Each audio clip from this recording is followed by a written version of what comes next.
DTCP plot కొంటే land appreciation అనేది ఒక లాభం, శ్రీగంధం చెట్ల మీద వచ్చే ఆదాయం మరో లాభం. డబుల్ బెనిఫిట్ ఆఫర్ తో సిర్లసీమ 2 అన్ని పార్టీలు 2024 ఎన్నికల సమరానికి సిద్ధమైపోయాయి. ఇక్కడ ఉన్నటువంటి అభ్యర్థులను ప్రకటించారు, కొన్ని ప్రాంతాల్లో ప్రకటించాల్సింది. అయితే డోన్ నియోజకవర్గంలో టీడీపీ పార్టీ ఉత్కంఠ రేపుతుంది.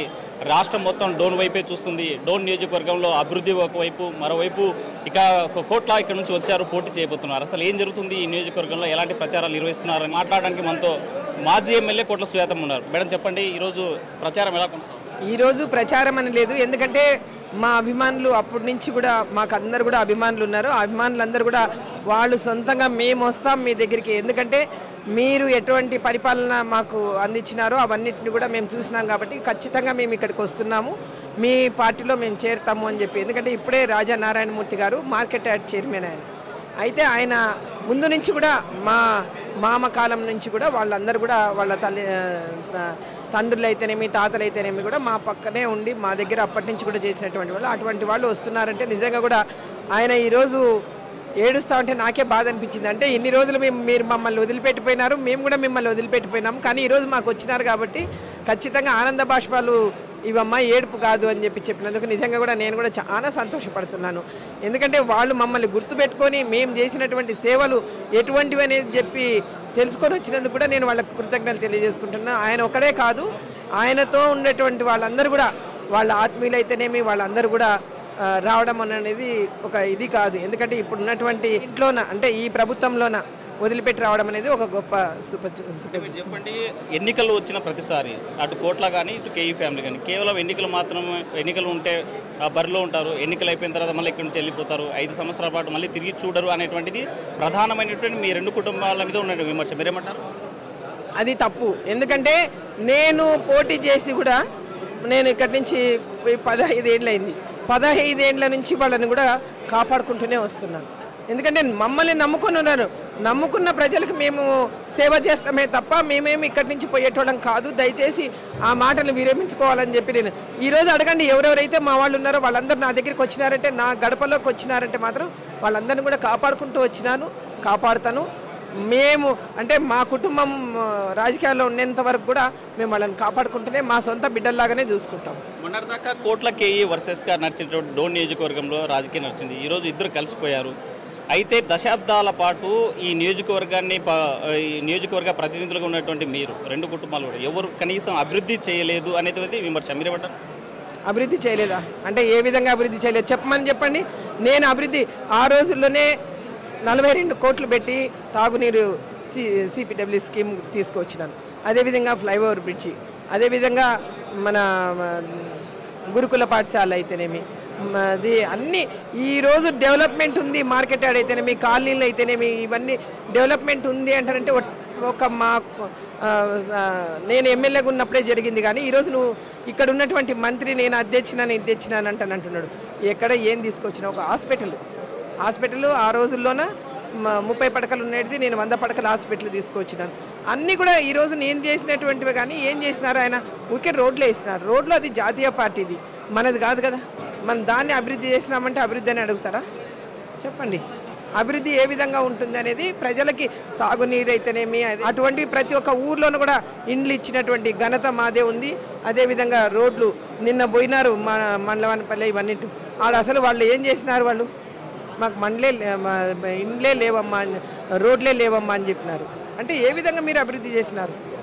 అభివృద్ధి అనేది ఇది కాగశకంగా మాట్లాడవచ్చు, కానీ మేము అభివృద్ధి చేస్తాము. మేమేం రాజకీయాలకి మేము సంపాదించుకోవడానికి లేదంటే మీ మాదిరిగా ఇది చేయడానికి రాలేదు.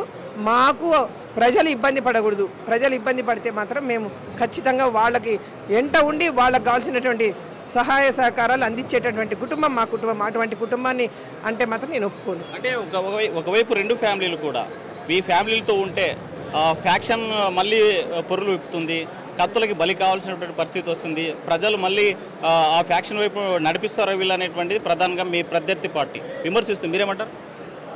అసలు యాక్చువల్గా ఆయనకు తెలుసో తెలీదో మరి, నేను వచ్చినాకనే ఇక్కడ చంపుకోవడాలని అవన్నింటిని కూడా రూపుమాపించినటువంటి ఘనత మాకుంది. ఎందుకంటే ఇప్పుడు కాలము చాలా సూక్ష్మమైనది. ఎవ్వరు కానీ అప్పుడు మాదిరిగా మూర్ఖంగా పోవటం లేదు. వాళ్ళ భార్య పిల్లల్ని చూసుకొని వాళ్ళంతా కూడా సుఖ సంతోషాలతో ఉండాలని చెప్పి కోరుకునేటువంటిది. ఏమన్నా ఈయన పెడితే ఫ్రాక్షన్ వస్తుందేమో కానీ మేమైతే పెట్టుకోదలుచుకోలేదు, మేము పెట్టాం కూడా. ఎందుకంటే మేము అందరిని కూర్చోబెట్టి వాళ్ళని సయోధ్య చేస్తున్నాం. అసలు నువ్వు అనుకుంటున్నావేమో ఫ్రాక్షన్ నువ్వు చేపిస్తావేమో కానీ మేము చేపియదలుచుకోలేదు. ఈ పబ్లిక్గా కూడా నేను చెప్తున్నాను, మాకు ఇటువంటివి అవసరం లేదు. ఎందుకు అంటానంటే వాళ్ళు ఎంత ఇబ్బంది పడినారో, ఎంత ఇది చేసినారో ఆటోమేటిక్గా ఆ రోజుల్లో జరిగేవేమో కానీ ఇప్పుడు మాత్రం జరగవు. నేను వచ్చినాక ఒక హత్యను చూపెట్టమని చెప్పండి, చూస్తాను. నేను వచ్చినాక చెప్పండి. ఎందుకంటే మనం ఆ ఊర్లోన అది ఉంది అంటానంటే వెంటనే మనం దాన్ని పిలిపించుకొని అయ్యాగో ఇట్లా ఉంది మీ ఊర్లోన, మరి మీరు ఏం చేస్తారని మేము సయోధ్య చేసి వాళ్ళందరినీ కూడా ఏకతాటికి మీద తెచ్చే కుటుంబం మా కుటుంబం. అంటే మొత్తం పల్లెల్లో కలహాలు పెట్టడానికే, ఘర్షణలు పెట్టడానికే ఈ రెండు ఫ్యామిలీలు మళ్ళీ రాజకీయంగా డోన్కి వచ్చాయంటే అని వాళ్ళ ఉద్దేశమేమో కానీ మరి నాకు తెలీదు. మేము ఏనాడు కూడా ఈరోజు ప్రజలు కోరుకుంటేనే మేము ఇక్కడికి వచ్చినాం, అది తెలుసుకోమని చెప్పండి ముందు. ఈరోజు ప్రజలు మీరు రావాలంటేనే మేము ఇక్కడికి వచ్చినాం కానీ మేము కొట్లాటలు కేయి వాళ్ళు కానీ మేము కానీ ఎప్పుడు కానీ ఇట్లాంటి పనులు చేయలేదు. ఆ రోజుల్లోనూ వాళ్ళు సొంత దానిలపైన చేసుకొని ఇప్పుడు ఒక అభ్యర్థి వచ్చినాడు, ఆ అభ్యర్థిని మేము ఇంట్లోకి పిలుచుకున్నాము, ఇంకొక అభ్యర్థి మీ దగ్గరికి వచ్చినాడు, అంతే తప్ప మేము కావాల్సిన పెడతాము సంపిరాపోండి అని చెప్పి మేము చెప్తామా? మేము చెప్తే ఈరోజు మాకు ఈ చరిత్ర ఉంటుందా? మరి ఎట్లా అసలు మాట్లాడే దాంట్లోనే అర్థమన్నా ఉండాలి కానీ ఊరికే 24 గంటలు కొట్లాడతారు, వాళ్ళని చంపేస్తారు, వాళ్ళని చంపిస్తారు అంటే అర్థం ఏముంది? నువ్వు చేస్తావేమో ఆ పనులు, ఎందుకంటే ఒకరికొకరు పెట్టి అన్ని గ్రూపులు చేస్తున్నావు, నీకు తెలుస్తలేదు. అది నీ అనుకో ఉండేటోళ్ళు మా దగ్గరికి వచ్చి చెప్తా ఉన్నారు, ముందు అది తెలుసుకో.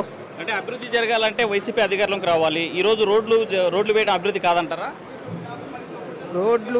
మెయిన్ రోడ్లు వేస్తే చాలనా? ఫస్ట్ నువ్వు ఊర్లో పోయి టౌన్ మున్సిపాలిటీలో నిన్న శ్రీరామ్ నగర్ అవన్నీ తిరిగేసి వచ్చిన గేట్ల దగ్గర ఆడైతే వాళ్ళైతే ఏడుపు కాదు, అమ్మ అంతా వేసినారు చూడండి మేము ఎట్లా మురికి కూపంలో ఉన్నాము అంటాను. అది అభివృద్ధి చేయడానికి నీకు కళ్ళు కనపడలేదా? మా పేర్లు లేకుండా పీకేసి అన్నీ తన శిలాపలకాలు మాత్రమే ఉండాలంట. ఇంకొక 5 ఏళ్ల తర్వాత కూడా అసలు ఎవరిది ఉండవద్దంట. ఆ ఉండకుండా తన శిలాపలకాలు మాత్రమే వేసుకుంటే ఇది అభివృద్ధి? పలకాలు వేస్తే అభివృద్ధి జరిగినట్లు ప్రజలకు తెలుసు ఎవడేం చేసినారు అనేది. అంటే పని చేసిన వాళ్ళు పేర్లు పెట్టుకోవడం తప్పంటారా? మరి ఇప్పుడు తప్పనే కదా అన్ని బోర్డులు పీకేపించినారు, అన్ని పాతపేటలో ఇప్పుడు బోర్డులన్నీ పీకేపించినారు. నేనేం దానికి ఏం బాధపడను, ఎందుకంటే ప్రజల గుండెల్లో మేమున్నాం. నువ్వేం చేసినా ఏం కాదు, అది తెలుసుకోమని ముందు. శతాబ్దాల కాలం నుంచి బేదంచెల్ల లాంటి ప్రాంతాల్లో కానీ లేకపోతే నియోజకవర్గం కానీ ఈరోజు ఇంటింటికి నల్లాలు ఇచ్చానంటున్నాడు మంత్రి బుగ్గన్న, మీరేమంటారు? ఎవరి దగ్గర నుంచి నల్లాలు ఇచ్చినారు ముందు చెప్పండి. అసలు ఒక బోర్ వేసినావా నువ్వు? ఒక బోర్ ఇచ్చేసినారా?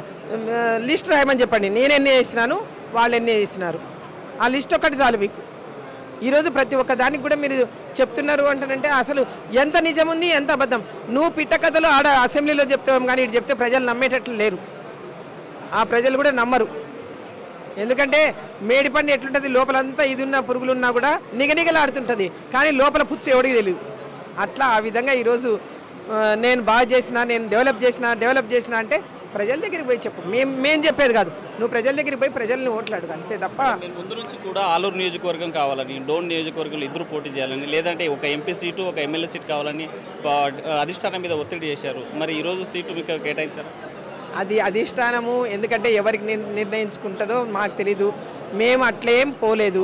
ఎంపీగా ఎన్నో ఏండ్ల నుంచి వాళ్ళు ఉన్నారు కాబట్టి ఎంపీ సీటు ఎవరైనా, నువ్వైనా నేనైనా ఎవరైనా ఆశిస్తాము అంతే తప్ప దాంట్లో నాకు ఇదే సీటు కావాలా, ఇదే ఇక్కడే ఉండాలా అంటే మేము ఈరోజు అధిష్టానం చెప్పినందుకే మేము ఇక్కడికి వచ్చినాం కానీ వేరే విధంగా కాదు. అంతే, మనం కోరేది కాదు. ఎందుకంటే ఆయనకు అన్నీ తెలుసు ఏ విధంగా నేను అంటే సీఎం అవుతాను, పరిపాలన ఏ విధంగా తీసుకొస్తానని.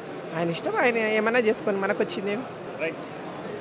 కోట్ల సుజాతమ్మ ఒకటే చెప్తున్నారు, ఫ్యాక్షన్ నడిపేటువంటి నాయకులం కాదు మేము, ఇక్కడ అభివృద్ధిని చేసి చూపిస్తాం, కార్యకర్తలను కాపాడుకుంటాము. ఇక్కడ గత దశాబ్దాల తరబడి చూసినట్లయితే ఇక్కడ వేసినటువంటి రోడ్లైనా, మేము ఇచ్చినటువంటి నీళ్ళైనా, లేకపోతే ఇక్కడ ఉన్నటువంటి అభివృద్ధి అయినా ప్రతిదీ ఆ శంకుస్థాపనలతో పాటు ఇక్కడ ఉన్నటువంటి డెవలప్మెంట్స్ యాక్టివిటీస్లో మొదటి స్థానంలో ఉండేటువంటిది మేము. అయితే ఈరోజు కేవలం మెయిన్ రోడ్స్ మాత్రమే వేసి పల్లెల్లోకి వెళ్ళేటువంటి దారులు మాత్రం పట్టించుకునేటువంటి పరిస్థితి, దీన్ని అభివృద్ధి అది ఒకటే అభివృద్ధి అనుకునే పొరపాటు. ప్రజలు ఆలోచించాలి. మేడిపండు లాంటి అభివృద్ధిని చూపిస్తూ ఉన్నారు, మీరు ఆల్రెడీ అప్రమత్తంగా ఉండాలి, వచ్చేటువంటి ఎన్నికల్లో గెలిపించాలని చెప్పేటువంటి పరిస్థితి. Video journalist Nageswara Hussain, RTV Kurnool. మరిన్ని వీడియోస్ కోసం ఛానల్ సబ్స్క్రైబ్ చేయండి, లేటెస్ట్ అప్డేట్స్ కోసం వాట్సాప్ ఛానల్ ఫాలో చేయండి అండ్ లింక్ డిస్క్రిప్షన్ లో ఉంది.